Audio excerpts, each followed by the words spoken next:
গণতন্ত্রের আপসীন নেত্রী দেশনেত্রী বেগম খালেদা জিয়া, তিনি দীর্ঘ 12 বছর পরে তিনি সশস্ত্র বাহিনী দিবস উপলক্ষে আজকে সেনাকুঞ্জে গিয়েছিলেন এবং আজকের এই ঘটনা নিঃসন্দেহে এই দেশের স্বাধীনতা সার্বভৌমত্বের যে আন্দোলন রক্ষার যে আন্দোলন, গণতন্ত্র রক্ষার যে আন্দোলন, ফিরে পাওয়ার যে আন্দোলন, সেই আন্দোলনে একটা অনেক বড় ইতিবাচক ভূমিকা পালন করবে। আমি আন্তরিকভাবে ধন্যবাদ জানাতে চাই বাংলাদেশের দেশপ্রেমিক সশস্ত্র বাহিনীকে,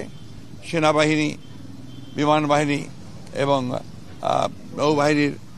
অধিকর্তাদেরকে, কমান্ডারদেরকে, যারা চিফ আছেন তাদেরকে ধন্যবাদ জানাতে চাই। প্রধান উপদেষ্টা প্রফেসর ডক্টর মোহাম্মদ ইউনূসকে, যে আজকে দেশনেত্রী বেগম খালেদা জিয়াকে আমন্ত্রণ জানিয়ে আজকে শহীদ প্রেসিডেন্ট জিয়াউর রহমান যে স্বাধীনতা যুদ্ধের সূচনা করেছিলেন, ঘোষণা দিয়েছিলেন, মুক্তিযুদ্ধ শুরু হয়েছিল, সেই ঘোষণাকে তিনি স্বীকৃতি দিয়েছেন এবং সেই সঙ্গে দেশনেত্রী বেগম খালেদা জিয়ার যে আপসীন সংগ্রাম, এই দীর্ঘ বছর বছর ধরে নিরন্তর সংগ্রাম, সেই সংগ্রামকে তিনি আজকে স্বীকৃতি দিয়েছেন। একই সঙ্গে বিগত 15 বছরে এই দেশে গণতন্ত্রের জন্য মানুষেরা যে সংগ্রাম করেছে, আত্মত্যাগ করেছে, জীবন দিয়েছে, প্রাণ দিয়েছে, তার স্বীকৃতি তিনি দিয়েছেন। তিনি স্বীকৃতি দিয়েছেন আজকে এই জুলাই আগস্ট জনগণ এবং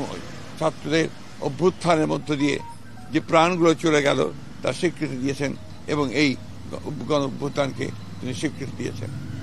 আমরা নিঃসন্দেহে আজকে